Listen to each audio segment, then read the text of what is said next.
All right, going live.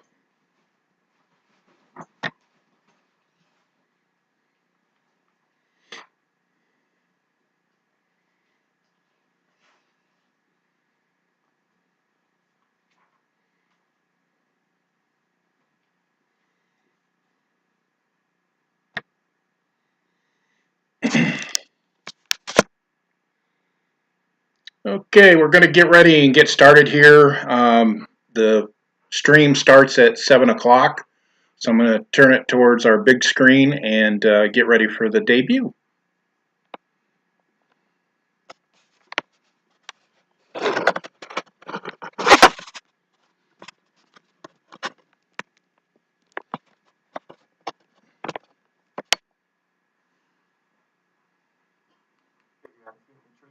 The psychedelic group, and also they're often in This is the end of the Just for Health program, and our program will start after this. The size and effect of a placebo effect. And last but not least, bonus article 12, World Happiness Report 2023. So the bottom line is good news that it's actually slightly higher than it was pre-pandemic, and partly because the crisis of the pandemic actually led to more pro-social behaviors. I reported this earlier, but this continues to be true. So the world is not necessarily going to hell in a handbasket. World happiness up slightly. You can read this and all the other articles I reported on this and all of my episodes by going to toppun.com/blog/WAKT. That's TOPPUN.com/blog/WAKT. Thank you for spending this hour with me, my second most favorite hour of the week. I'll be signing off now from the John Snow Memorial Studio. John Snow is considered the father of epidemiology, the science of public health. He studied infectious waterborne cholera outbreaks in London and famously persuaded local officials in 1854 to remove a pump handle from the infectious well that he had tracked down as the source. The cholera outbreak ended, and emerging germ theory took a quantum leap forward in battling the then leading causes of death, infectious diseases. May his passion and scientific tenaciousness continue to inspire us all today. Here at WAKT, we act radio. Passion is an essential ingredient to our life. And while scientific assessment is key to public health success, passion is as much a touchstone to success in living well as anything. So I will close with a quote from the Reverend Dr. Howard Thurman. Don't ask what the world needs. Ask what makes you come alive and go do it. Because what the world needs is people who have come alive. And on that note, let's take it home with Emma's Revolution. Check them out. I need some justice. Turn away the anger. I need some justice. That I can free. I want to feel up and I want to be. I need some justice.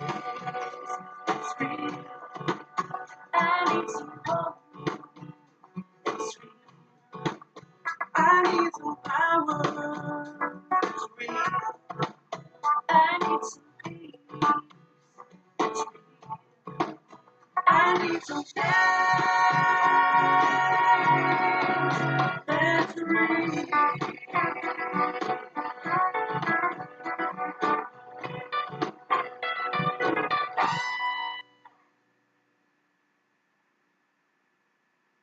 This is Glass City Humanist on WAKT Radio. This is a show talking about topics of the day from a secular and humanist value perspective. Here's your host, Douglas Berger. Toledo found out about algal blooms when they caused the water supply to shut down for 3 days back in 2014. Our guest today, Mike Ferner, activist and former Toledo City Council member, and his group, Lake Erie Advocates, have the solution to the blooms, but the Ohio State House isn't listening. Is it too late?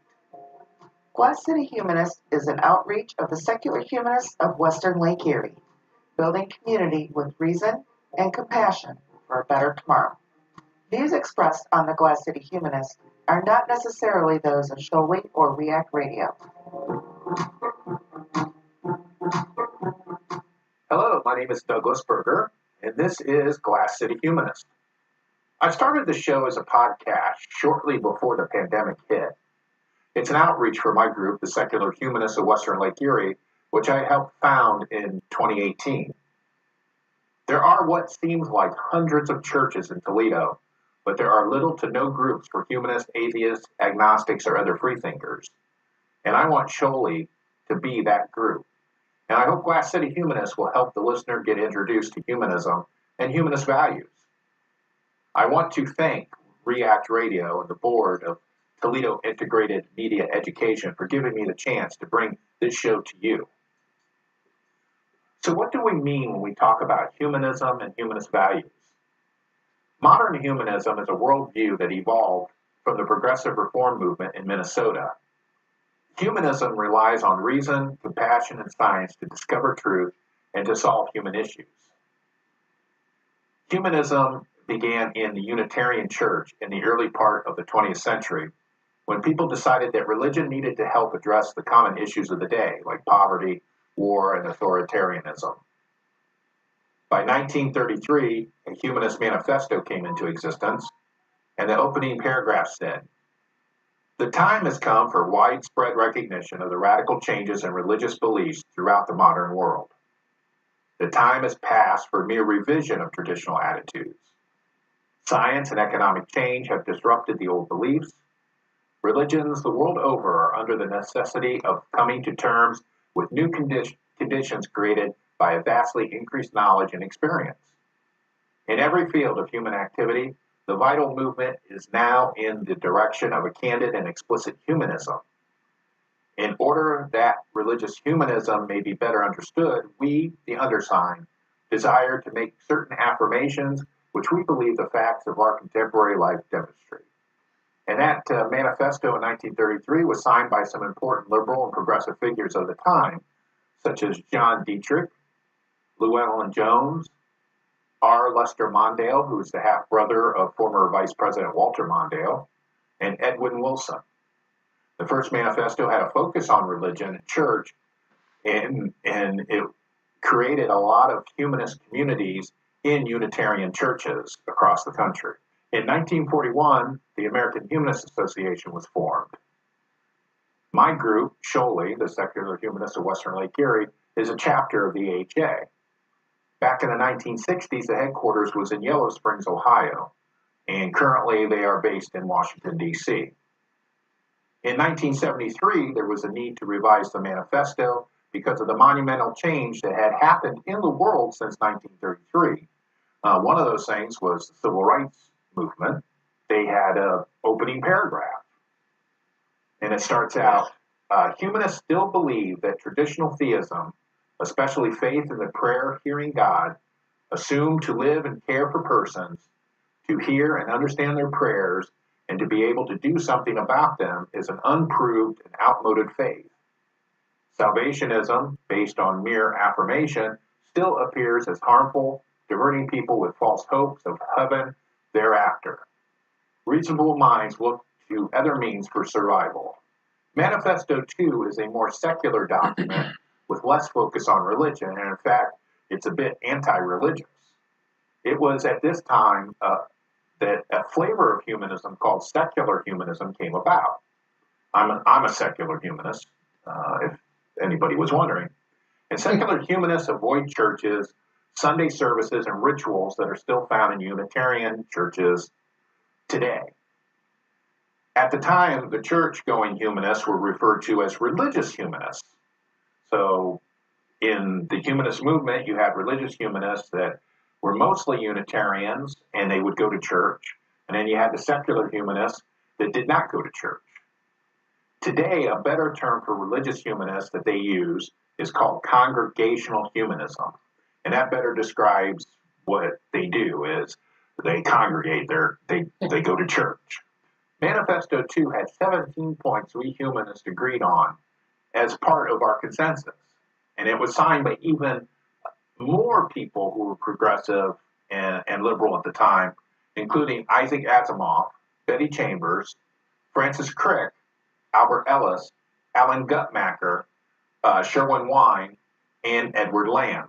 And I mention Edward Lamb because he was a lawyer and businessman from Toledo who helped defend the Autolite strikers in the 1930s and later owned some TV and radio stations. When Dr. Martin Luther King visited Toledo in 1968, Lamb hosted a reception for King and his group at his home in Maumee. Other Toledo area humanists include Madeline Murray O'Hare, who is the founder of American Atheists and was one of the winning plaintiffs in the Abington School District versus Shemp in 1963 that stopped teacher-led prayers in public schools. O'Hare lived and graduated high school in Rossford. Another well-known Toledo humanist is the feminist Gloria Steinem. She was awarded the AHA Humanist of the Year Award in 2012. In 2001, the AHA revised the Humanist Manifesto once again to be relevant for the 20th century. And as a personal note, I helped Just the 21st shape century. the third Humanist Manifesto by participating in some workshops about it at one of the conventions in 2001. This third manifesto was renamed Humanism and Its Aspirations, and it now includes 6 general points of humanist consensus. Included in the document is an introduction that says, humanism is a progressive philosophy of life that without supernaturalism affirms our ability and responsibility to lead ethical lives of personal fulfillment that aspire to the greater good of humanity. The life stance of humanism guided by reason, inspired by compassion, and informed by experience encourages us to live life well and fully. So the main takeaway from the aspirations in humanism in general is that it supports separation of church and state. It supports the use of science and reason to discover facts. It helps address social justice issues and uses evidence-based solutions to human problems. It's not a requirement to be an atheist to be a humanist, but it sure helps with all the rest of the consensus.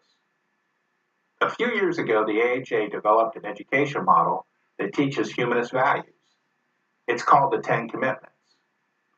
And I want to be upfront, I'm not a fan of the name if you ask me, but they express the main value points humanists subscribe to. So how is this different than any religion, you might ask? The biggest difference is humanism is a consensus for those who self-identify as a humanist. A consensus means you only need to be in general agreement with the principles and values of humanism. That's why if you Google humanism, you will find several different statements by different humanist groups, but they all express the same points and values. For example, we have a world humanist group called Humanist International that the American Humanist Association is part of, and they have a value statement. And their value statement goes, humanism is a democratic and ethical life stance that affirms that human beings have the right and responsibility to give meaning and shape to their own lives. Humanism stands for the building of a more humane society through an ethics based on human and other natural values in a spirit of reason and free inquiry through human capabilities. Humanism is not theistic, and it does not accept supernatural views of reality. The other important points also is that humanism also doesn't have an overall leader or pope, quote unquote, telling us how to be humanists. And humanism doesn't have a Bible. But there are quite a few good books that can start people off on their journey. If you go to your local bookstore and look for something on humanism, I'm sure you'll find something. You go on our website, glasscityhumanist.show. There should be a list of suggested readings. If not, I'll make sure I get one put up. So there's not a Bible. Another major difference between humanism and religion is humanists acknowledge the possibility that we could be wrong. Humanists believe all ideas are open to question, including our own. I'll give you an example. I used to be very opposed to homeschooling children.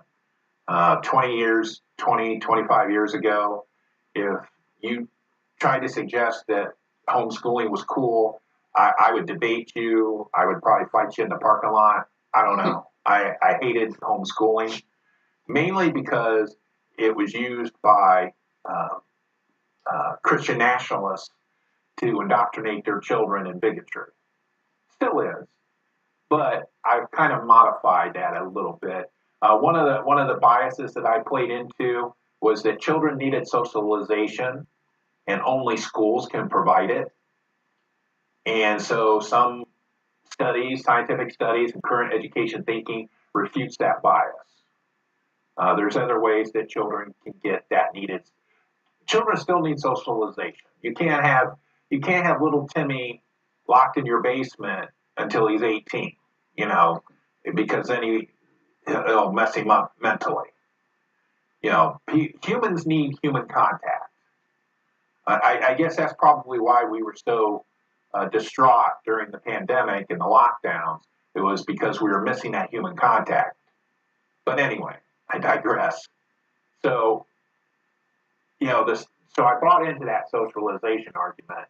And after I got that new information and how it's been refuted, I came around to be more open to homeschooling.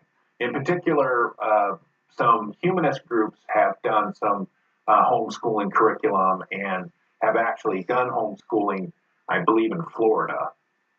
There was some people that were doing it. So I'm more open to it. I still don't believe that children should be indoctrinated into religion or religious bigotry or fascism through homeschooling. But it isn't the fault of the process, all right? It's the fault of the humans using that process. So, it's mom and dad indoctrinating Timmy in religious bigotry. It's not the homeschooling itself.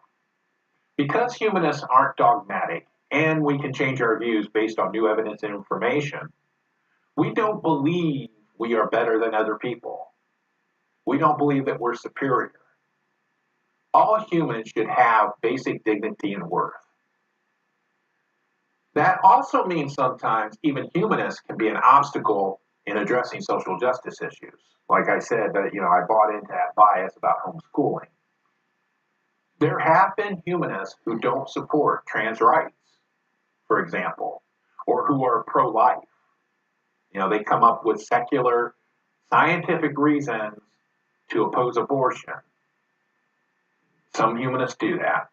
Years ago, a humanist wrote an article in a national humanist magazine making the case against same-sex marriage because of the increase in tax liability. And disturbingly, in hindsight, at the beginning of the 20th century, some humanists supported eugenics. And eugenics is the now discredited attempt to alter human gene pools by excluding people and groups judged to be inferior or promoting those judged to be superior. And some of these eugenic things that took place to support the eugenics philosophy hurt a lot of people. There was some people that were judged to be imbeciles who were sterilized by the state in some states. So eugenics, it just ended up not being a very good thing to believe in.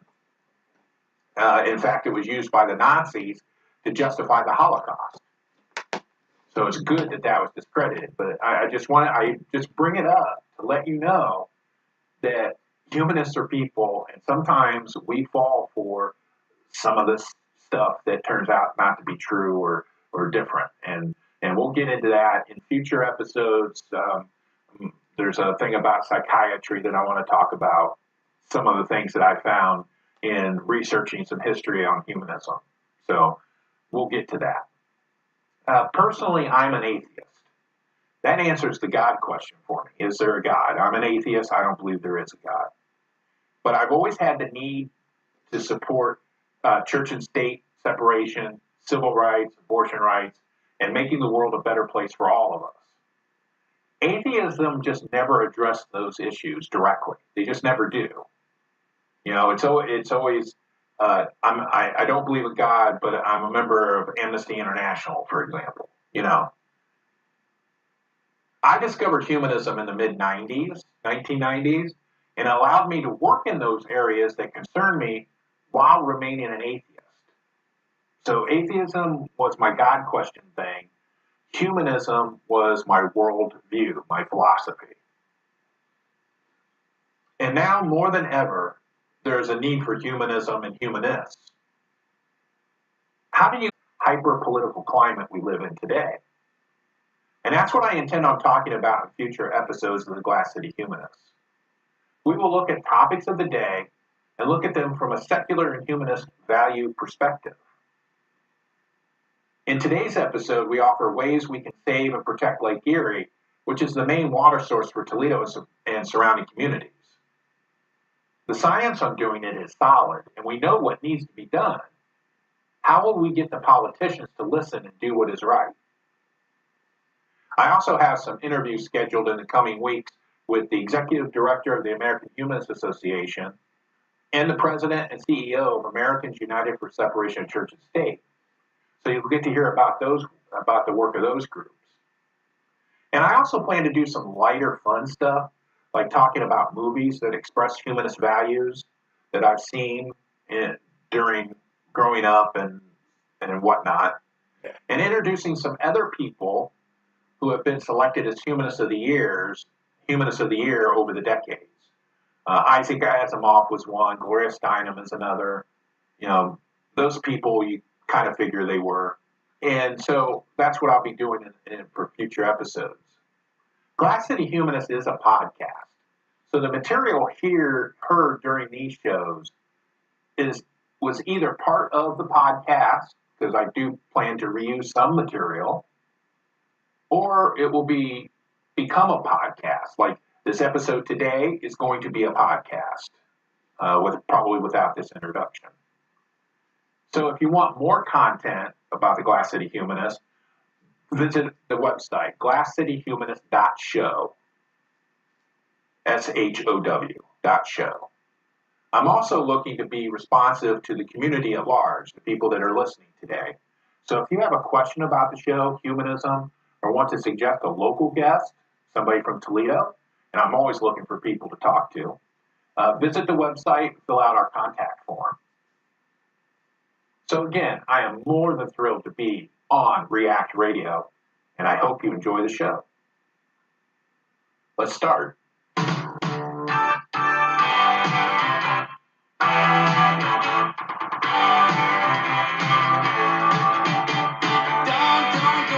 Start. This is the worst part. To believe for all the world that you're my precious little girl, but don't start. I've got to work hard and I don't get around. How you doing? The next segment starts on.